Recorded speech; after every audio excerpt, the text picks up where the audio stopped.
ദിവസങ്ങൾ പിന്നിടുന്നു. തലചായ്ക്കാൻ ഇടവുമില്ല, ആഹാരവുമില്ല. दुनिया भर के वैज्ञानिकों की सभी खोजें और थियरीज उस समय व्यर्थ हो जाती हैं जब प्रकृति अपने करिश्मे दिखाने के लिए मैदान में उतरती है। आज हम आपको दोबारा ले चलेंगे प्रकृति के कुछ ऐसे ही रहस्यों से रूबरू करवाने जिन्होंने साइंटिस्ट को हैरान कर दिया। प्रकृति के ऐसे हैरत अंगेज करिश्मों पर अब तक हमने 9 पार्ट्स बनाए हैं, लेकिन प्रकृति इतने रहस्यमयी है कि लिस्ट खत्म होने का नाम ही नहीं ले रही। और आपकी डिमांड पर हम लेकर आए हैं आखिरी पार्ट 10 और इस सीरीज को हम यहीं बंद कर रहे हैं।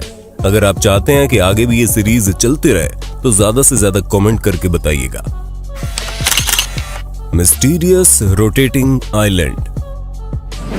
अर्जेंटीना के उत्तर पूर्वी किनारे के पास पराना डेल्टा की दलदली भूमि में एक ऐसा रहस्यमय आइलैंड है जो अपनी धुरी यानी कि एक्सिस पर हर समय लगातार घूमते रहता है। लगभग 118 मीटर डायमीटर वाला ये रहस्यमय आइलैंड पहली बार मार्च 2016 के दौरान एक अर्जेंटाइन फिल्म मेकर सर्जियो न्यूस्पिलेरम नामक एक शख्स ने ढूंढा। दरअसल सर्जियो एक पैरानॉर्मल मूवी शूट करने के लिए गूगल अर्थ पर लोकेशन की तलाश कर रहे थे, लेकिन लोकेशन की तलाश के दौरान उन्हें यह परफेक्टली गोल रहस्यमय रोटेटिंग आइलैंड मिल गया। ये देखने के बाद सर्जियो अपनी फिल्म शूटिंग छोड़कर अपनी टीम के साथ इस पर रिसर्च करने में जुट गए और फंडिंग में कुछ पैसे जुटाकर वहां जाकर उन्होंने पड़ताल शुरू की, लेकिन उन्हें कुछ खास जानकारी हाथ नहीं लगी। सर्जियो ने इस रोटेटिंग आइलैंड को द आई नाम दिया।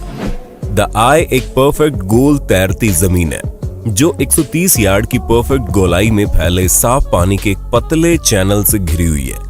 ये जमीन इसी पानी पर किसी आंख की तरह इधर से उधर तैरती हुई घूमती रहती है। कई लोगों ने अनुमान लगाया कि इस आइलैंड के नीचे एलियंस का बेस मौजूद है, क्योंकि सबको यकीन था कि इतना परफेक्ट सर्किल नेचुरल या मैनमेड हो ही नहीं सकता।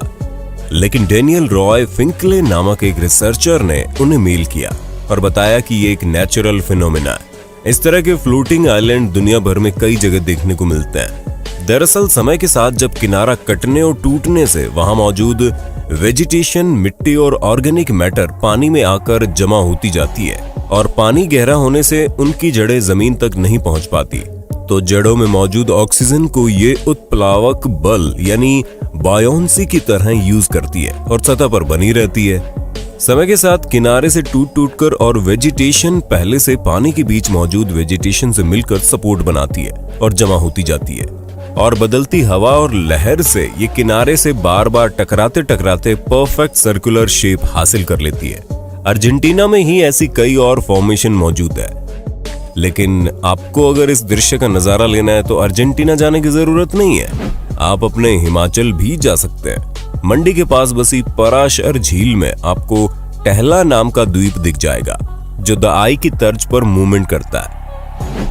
लोकताक झील जो मणिपुर राज्य में मौजूद एक झील है, ये भी पानी की सतह पर तैरते हुए वनस्पति घर और मिट्टी से बने द्वीपों के लिए प्रसिद्ध है। यहाँ विश्व का एकमात्र तैरता हुआ राष्ट्रीय उद्यान भी है। अर्थ पिरामिड्स। पृथ्वी अद्भुत प्राकृतिक अजूबों से भरी हुई है। उन अजूबों में कुछ इतने असाधारण है कि उन्हें देखकर लगता है हम किसी दूसरी दुनिया में ही आ गए। अभी आप जो वीडियो स्क्रीन पर देख रहे हैं, मानो या ना मानो, ये वीडियो पृथ्वी पर ही लिया गया है। इटली के दक्षिण टायरोल में स्थित ये संरचनाएं अर्थ पिरामिड के नाम से जानी जाती है। ये एक विशेष प्रकार की प्राकृतिक घटना है जो विशेष रूप से विशेष परिस्थिति में साल दर साल हुए भूस्खलन के बाद सामने आती है। अर्थ पिरामिडों के बनने का मुख्य कारण मूसलाधार बारिश और सूखा है। विशेष रूप से भुरभुरा इलाके में जब बारिश सालों से जमीन को काटती है तभी बनते हैं। ये ऐसी जगह होती है जहां हवा भी इनको नुकसान भी नहीं पहुंचा सकती। इनके ऊपर मौजूद चट्टान का भी इन्हें आकार देने में खास रोल होता है। बारिश ऊपर से इन्हें काट नहीं पाती है और इनके चारों तरफ कटाई होते होते चोटी सुरक्षित रहती है और पिरामिड का आकार निकल आता है। ये दुनिया भर में कई जगह पाई जाती है। Sand river. कुछ साल पहले सोशल मीडिया पर एक वीडियो खूब वायरल हुई जिसमें रेगिस्तान में रेत को बाढ़ के पानी की तरह बहते देखा जा सकता था। इस घटना को जिसने भी देखा दंग रह गया। दरअसल ये रेयर घटना नवंबर 2015 इराक में घटी थी। हुआ यूं कि मौसम की एक दुर्लभ घटना के कारण इराक के गर्म और शुष्क क्षेत्र में जमकर बारिश और ओलावृष्टि हुई, जिससे रेगिस्तान में जमे हुए पानी की एक नदी बन गई। जब गर्मी से नीचे का पानी पिघला तो ओले उसके साथ नदी की तरफ बहने लगे, छोटे होते चले गए। फ्लैश फ्लड, जिसके बारे में हमने लास्ट वीडियो में बताया था, उसकी तर्ज पर ये बहते हुए निचले सूखे एरिया में चली गई जहां बारिश हुई ही नहीं थी। ये दरअसल रेत नहीं ओले थे, जो दिखने में ऐसे लग रहे थे मानो रेत बह रही हो। टम्बलवीड्स कवर्स विक्टरविले। अप्रैल 2018 के दौरान लॉस एंजलिस के टाउन विक्टरविले पर टम्बलवीड्स ने पूरी तरह कब्जा कर लिया। ये टम्बलवीड्स इतने ज्यादा भारी थे कि इन्होंने एक बार के लिए कस्बे के पूरे 150 से अधिक मकानों, सड़कों और सभी खाली जगह पर अपना आधिपत्य जमा लिया था। बाद में गवर्नमेंट अथॉरिटीज और लोकल लोगों ने मिलकर कड़ी मशक्कत के बाद हटा दिया। लोग पहले तो इसका कारण समझ ही नहीं पाए, लेकिन जानकारों ने बताया कि टम्बलवीड्स के शहर में आने की वजह है साउथ कैलिफोर्निया में चली तेज हवा।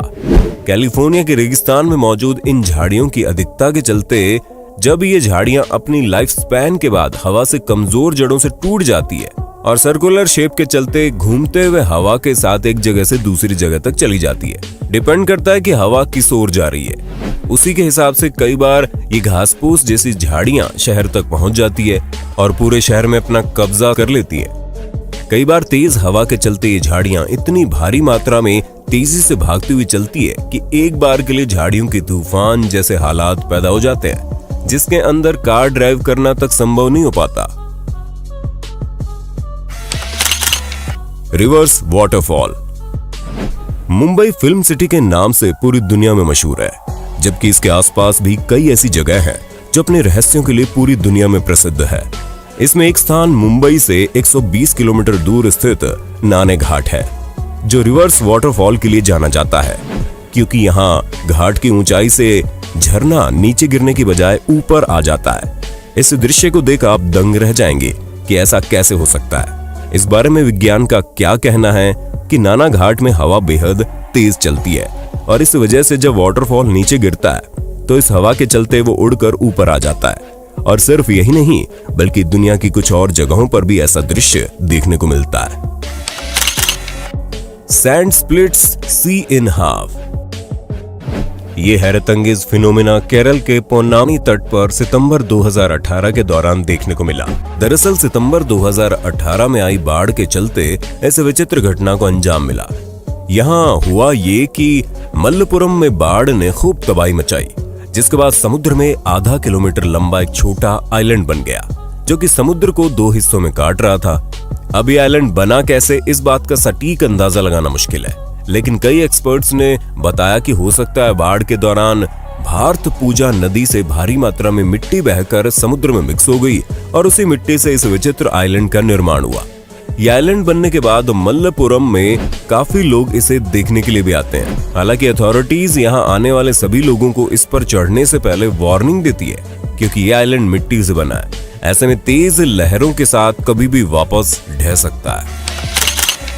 Eternal flame false. वाटरफॉल के पीछे जलती आग का यह अद्भुत और रहस्यमय नजारा आपको न्यूयॉर्क के चेस्टनट रिज पार्क में देखने को मिलेगा। इटर्नल फ्लेम फॉल्स नामक इस वाटरफॉल के पीछे बनी छोटी केव में हर समय आग जलती रहती है। शुरू में वैज्ञानिकों का मानना था कि प्राचीन और बेहद गर्म चट्टानों में रिएक्शन के कारण ये लगातार जलती है, जिन्हें शैल कहा जाता है।